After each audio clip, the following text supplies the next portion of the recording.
I had an aunt who went to the dentist and asked to get her tongue pulled. We only do teeth, the dentist said, but did it anyway.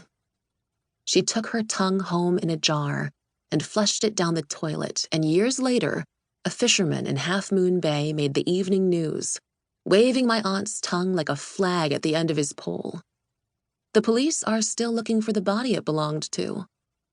I had an aunt who worked at the Oriental buffet and stole us a live crab, which my other aunt boiled alive, and when I tried to crack the legs with my teeth the way they did, one of my molars fractured into 5, and my other aunt, not that other aunt, but this other aunt, spent the rest of the night tweezing tooth shrapnel out of my gums.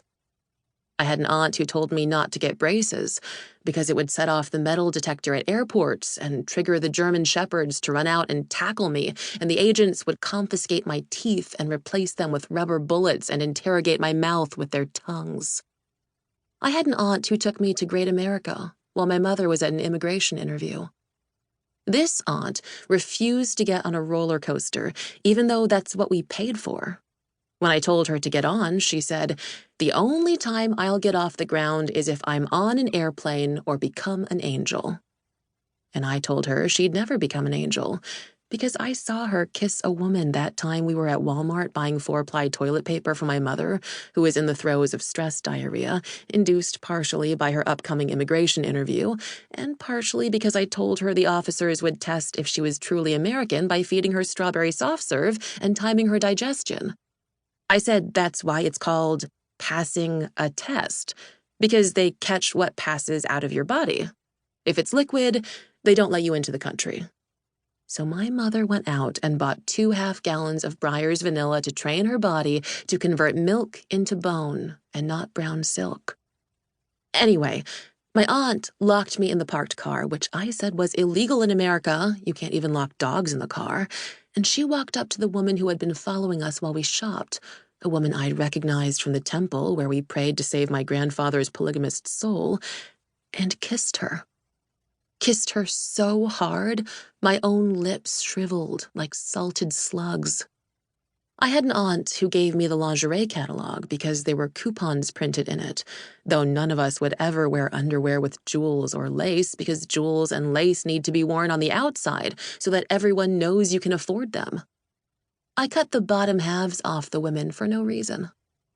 At school, we watched an Oprah interview where a white woman tells Oprah how she stopped her attacker by peeing on him. I had an aunt who peed on me one time we shared a mattress.